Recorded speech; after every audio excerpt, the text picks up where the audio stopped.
Guru Besar Petraji Sini Abadin secara Ibu Siti Nur, tolong keluar dulu. Ibu Eli sama Mas Aldi, Pak Yulianto keluar dulu, sama Pak Denny. Pak Denny oke. Ayo Pak Denny. Udah.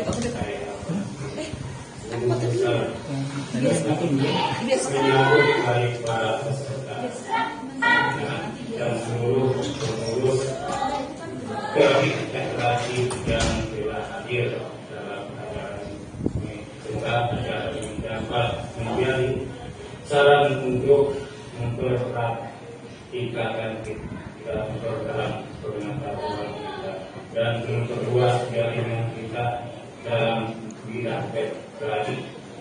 Terima kasih atas hadirnya dan partisipasi atas semua. Wabillahi taufiq wal hidayah. Wassalamualaikum warahmatullahi wabarakatuh. demikian sambutan secara rekaman rekod dari Guru Besar Petraji Abadin. Berikut acara berikutnya sambutan Ketua PP Petraji sini Bapak Burhanuddin.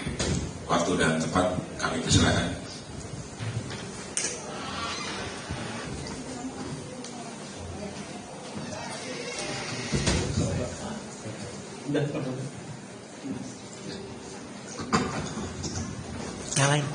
Assalamualaikum warahmatullahi wabarakatuh. Waalaikumsalam. Innal hamdalillah nahmaduhu wa nasta'inuhu wa nastaghfiruh wa na'udzu billahi min shururi anfusina wa min sayyiati a'malina. May yahdihillahu fala mudilla lahu wa may yudlil fala hadiya lahu. Asyhadu an la ilaha illallah wahdahu la syarika lahu wa asyhadu anna Muhammadan 'abduhu wa rasuluh la nabiyya ba'dahu. Pertama dan yang paling utama, mari kita panjatkan puji syukur kehadirat Allah Subhanahu wa taala atas segala nikmat yang Allah berikan kepada kita.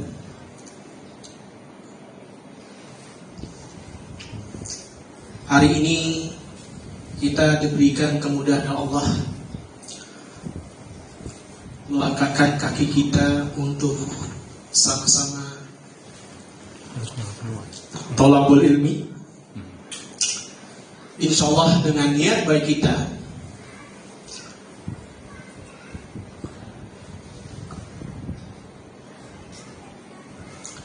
insyaallah dengan niat baik dari rumah untuk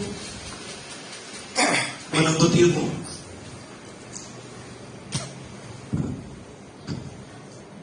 Mungkin beratus-ratus malaikat ada di sini kita ibu sekalian.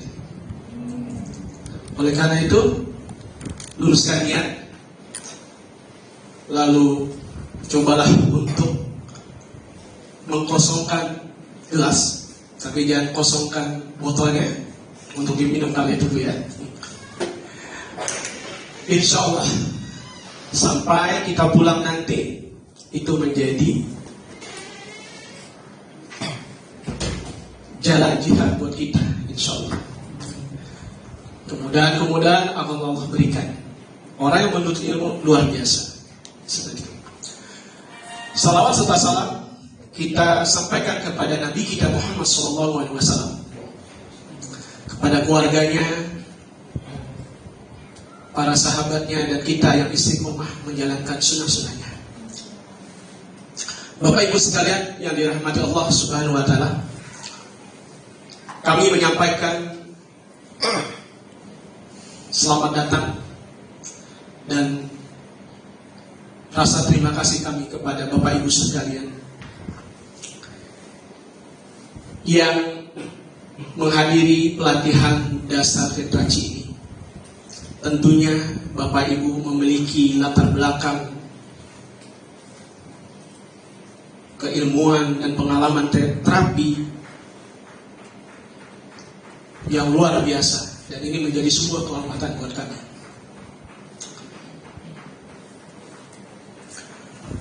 Kami menyampaikan bahwa apapun latar belakang kita, apapun yang sudah menjadi pengalaman dalam dunia terapi, insya Allah ini menjadi sebuah hasanah keilmuan buat kita sebagai seorang terapis yang memberikan bantuan kepada siapapun, ya. Jadi membuka ruang kita, membuat wawasan kita, dan memberikan kesadaran kita bahwa kita tidak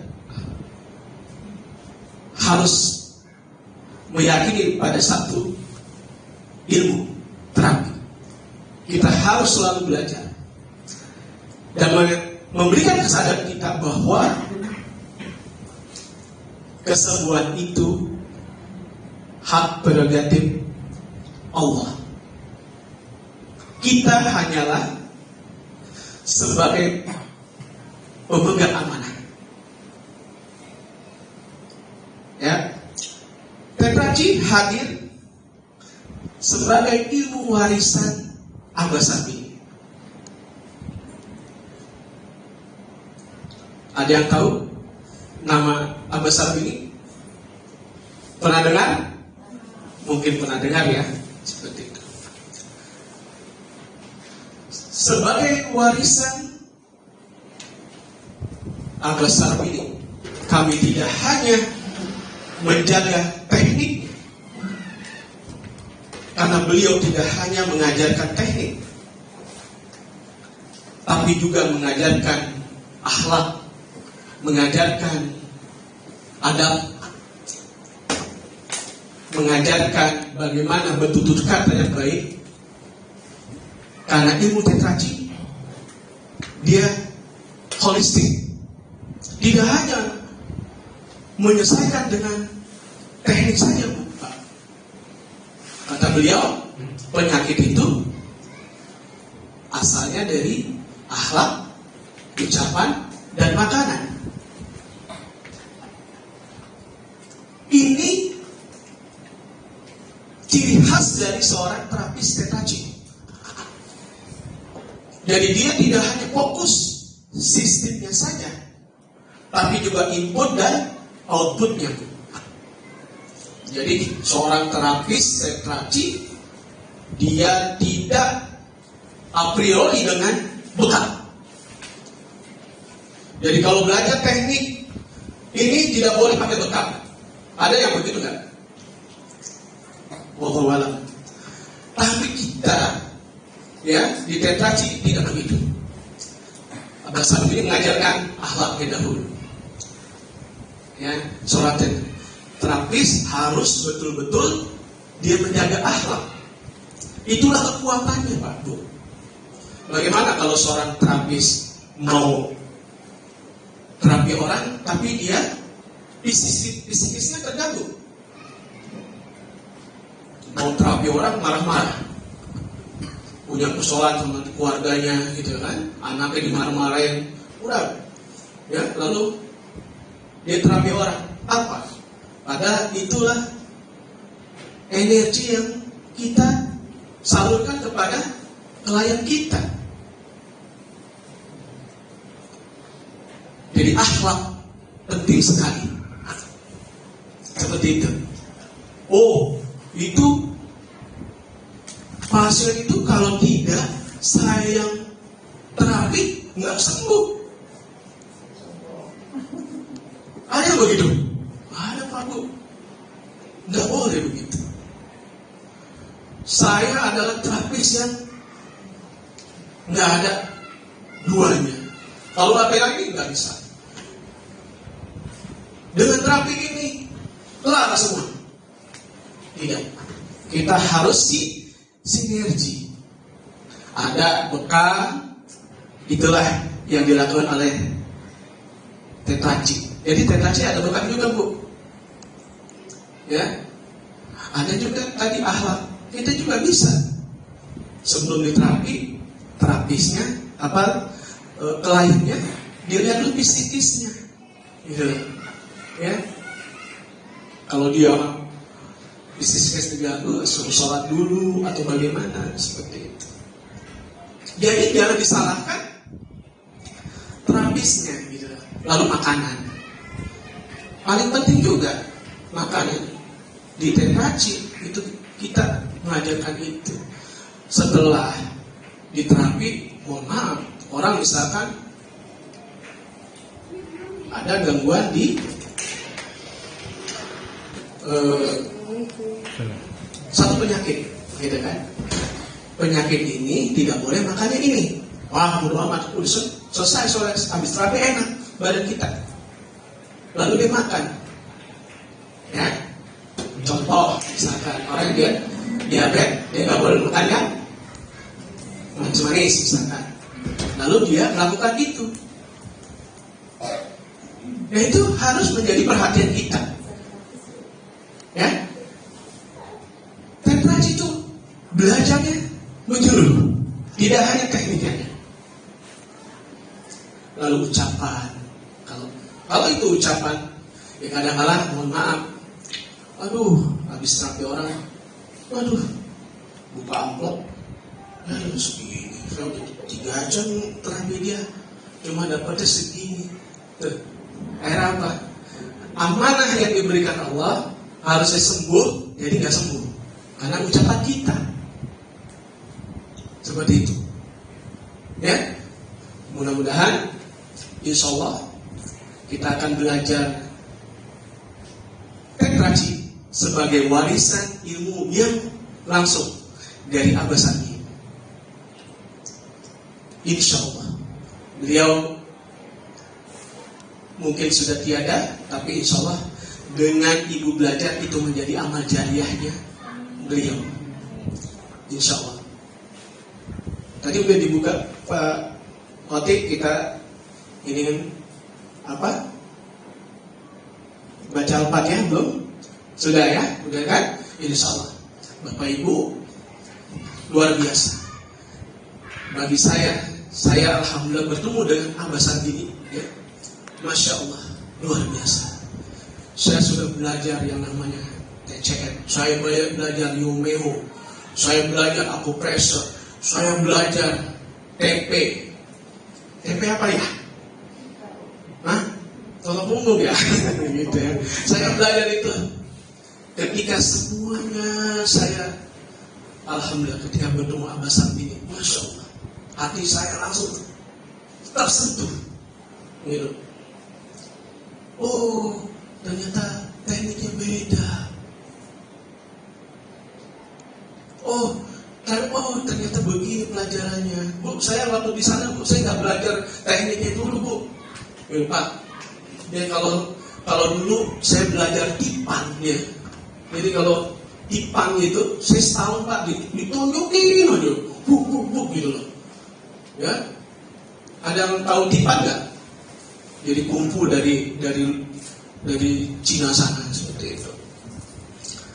Jadi kalau apa di bela diri ya fisik dulu.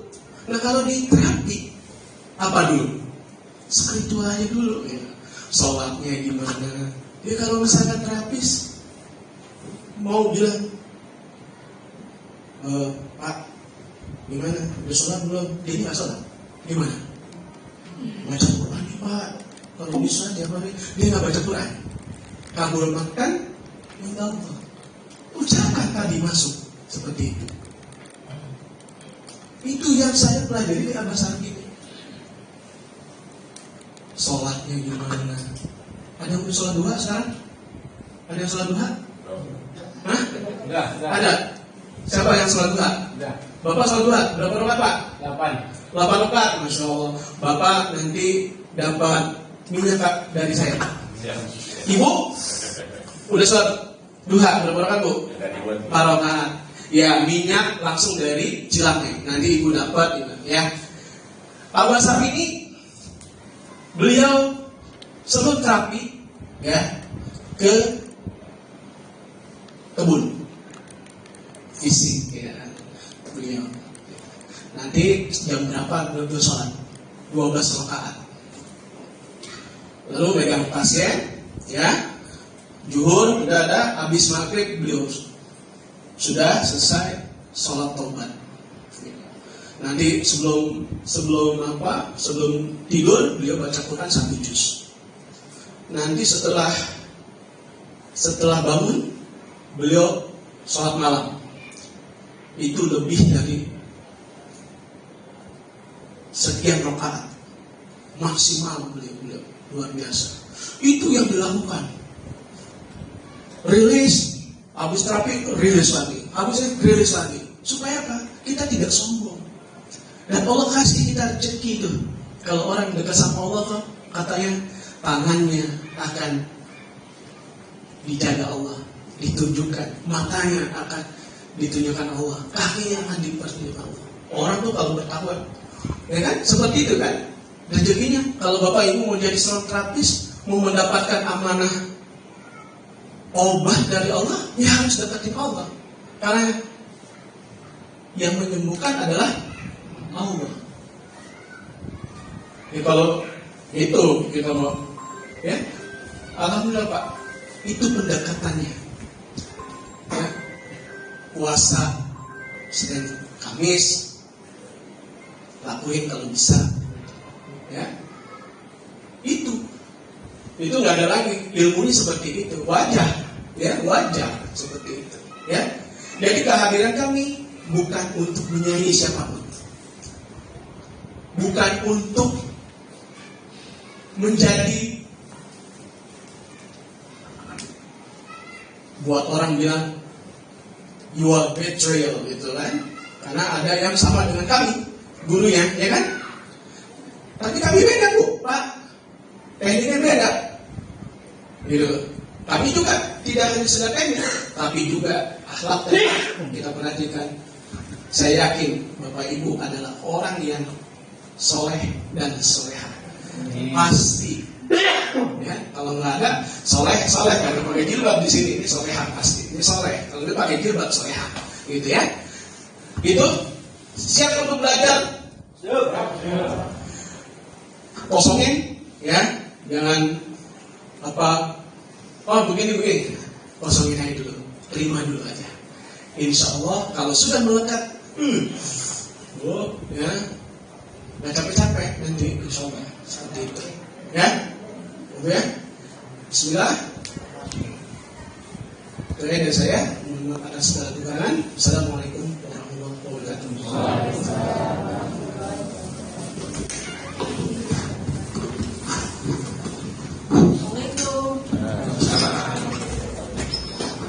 Saya ucapkan selamat datang kepada Ibu.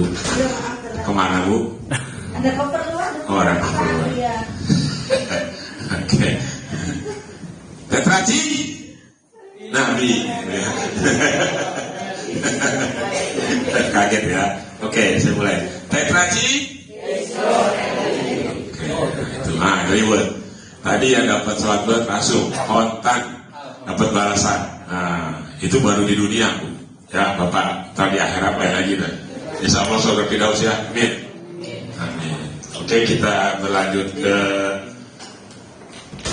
berikutnya, acara menikah. Oke. Siap? Ya, semangat ya. Oke.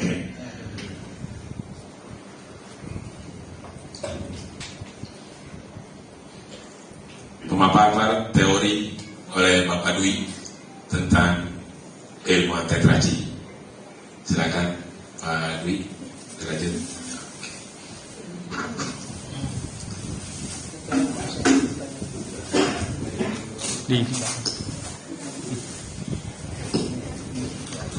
Bismillahirrahmanirrahim.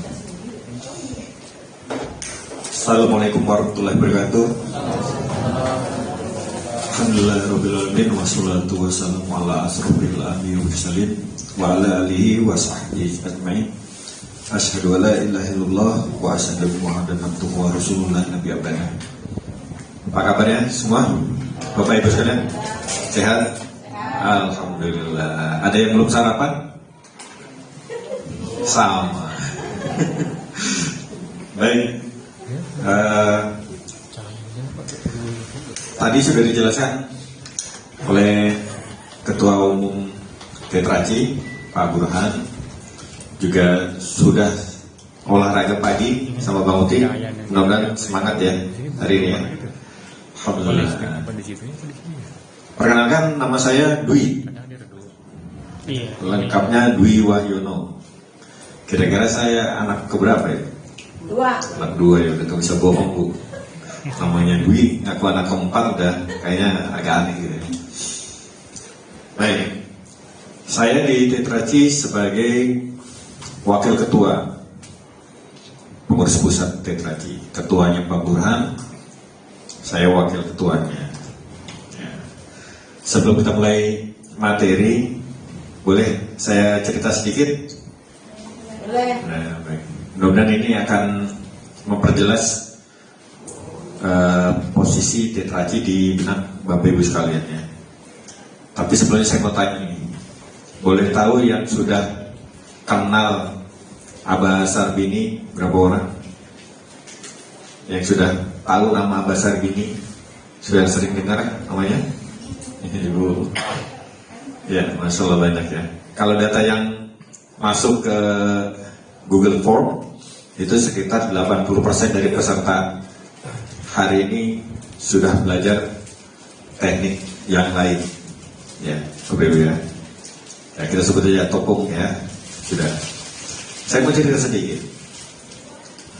Dahulu kala saya baru ingin belajar yang namanya terapi tradisional Bu. Ya Bapak ya, baru belajar, pengen belajar, cari-cari, berkenallah dengan yang namanya teknik totok punggung. Saya ikut pelatihan langsung dengan Ustadz Abdurrahman, dapat ilmunya, lalu dapat ceritanya. Ya, ini yang udah ikut topung, mungkin ceritanya hampir sama. Ya, beliau ada acara pramuka, lalu ada yang kecelakaan di Sungai Cidurian, kemudian dibawa pakai pintu balai desa, ketemu Abah Sarbini, di obati sembuh. Begitu ya kurang lebih ceritanya ya. Sama, ada yang berubah? Ya, baik. Dan bercerita, inilah teknik yang diajarkan oleh Abah Sarbini. Seperti itu. Sama ya? Saya menjalani itu selama kurang lebih 2 tahunan Bu. Teknik itu 2 tahunan, dari 2018 sampai 2019 ya. Pada saat selesai pelatihan, kan semangat lagi tinggi itu Bu. Semangat lagi tinggi, ingin bergabung di grup WA mana. Kok habis pelatihan nggak jelas nih kelanjutannya apa. Di 17 saya, karena saya tinggal di Klender, ditujuki grup WA Jakarta Timur. Masuklah ke situ. Anggotanya cuma 3 orang. Anggotanya 3 orang. Isinya adalah Pak Burhan selaku ketua Topung Jakarta Timur, dan 2 lagi ibu-ibu. Saya lupa namanya udah lama. Saya masuk ke situ, loh kok udah cuma 3, berarti masih kan 4 Bu. Padahal itu organisasinya kan besar waktu itu ya. Lalu saya tanya, Pak gimana? Oh memang seperti ini kondisinya. Oke, saya orangnya itu suka berorganisasi Bu. Kebetulan saya juga sebagai IO pelatihan. Jadi kalau sempat lihat MD organizer itu saya yang kelola itu. Nah saya langsung kerjasama dengan Pak Burhan. Beliau adalah trainer topung nasional. Maka kita sejak tahun itu menjadi tandem Bu, menjadi tandem. Saya IO-nya, Pak Burhan trainernya. Kita adakan pelatihan di Jakarta Timur dan sekitarnya. Dari 4 orang grup WA anggotanya, alhamdulillah dalam sekian bulan bertambah sampai ratusan, dan terakhir pada saat saya meninggalkan grup itu hampir 200. Sekarang saya nggak tahu Berapa jumlahnya? Ada yang masih anggota WA Topuk Jakarta Timur? Ada? Oh ibu, anggotanya berapa bu? Nggak tahu. Oh maaf, ibu dengan bu siapa bu? Oh masya Allah bu Hajia seperti ya. Baik. Nah, pada saat tahun 2019 saya ikutin prosesnya itu bu.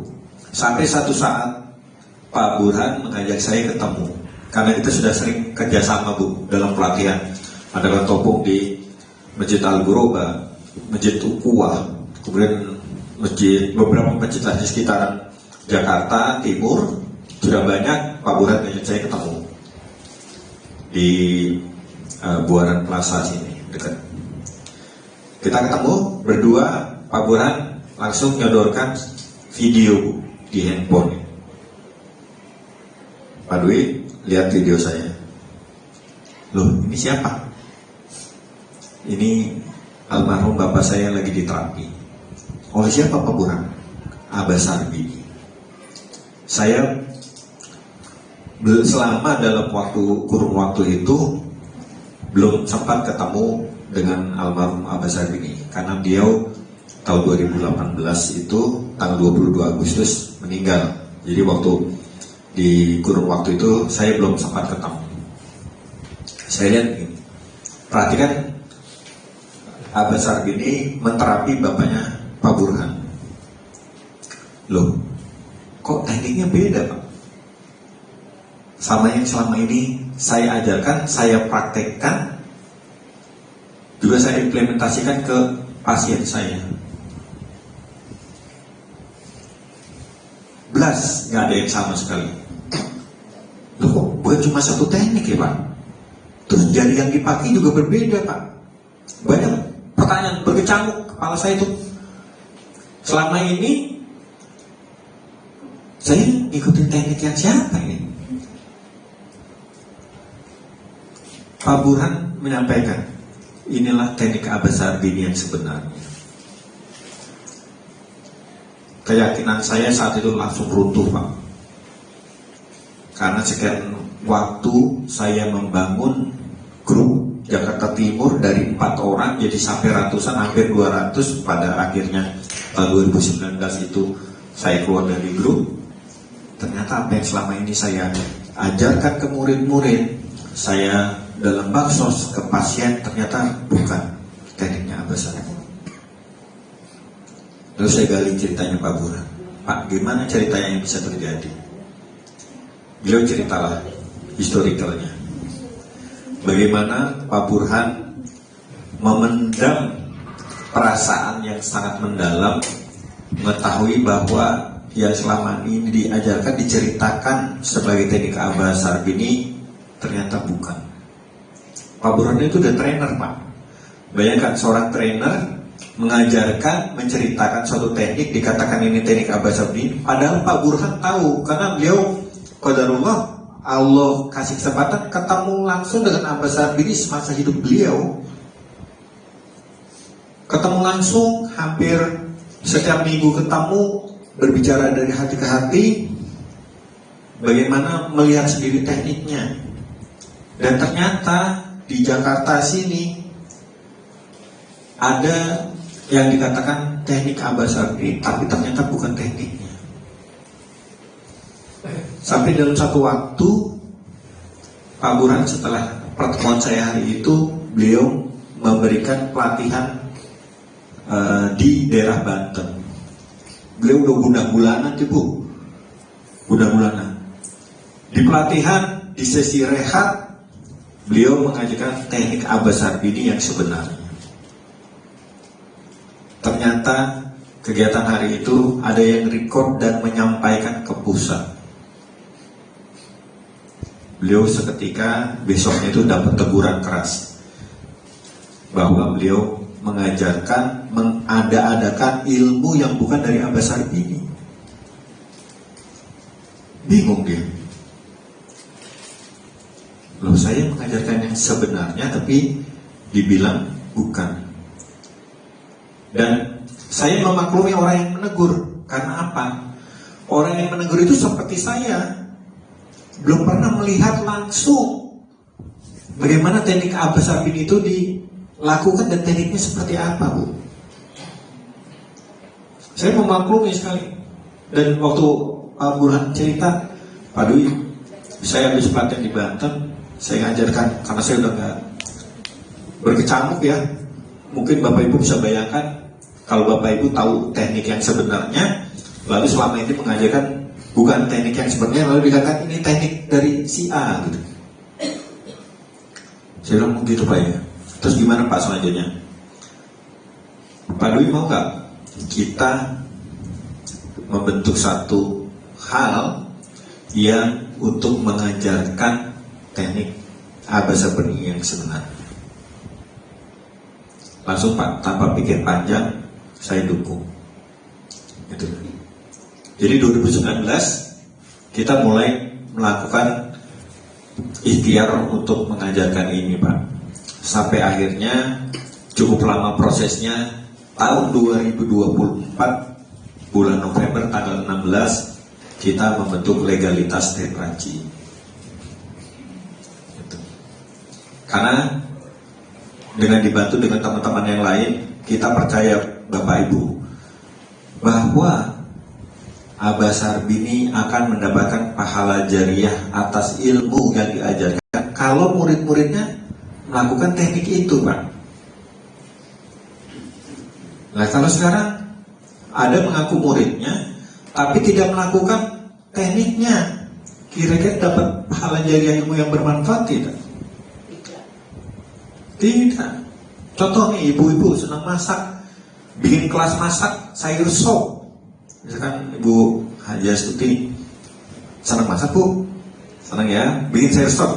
Buka kelas nih, Bu Asli hanya mengajarkan sayur sop aja nih. Lalu ada yang murid ikut belajar, lalu dia bikin kue bolu. Dia bilang, guru saya Ibu Haji Astuti, dan ini cara bikin bolunya diajarkan oleh beliau.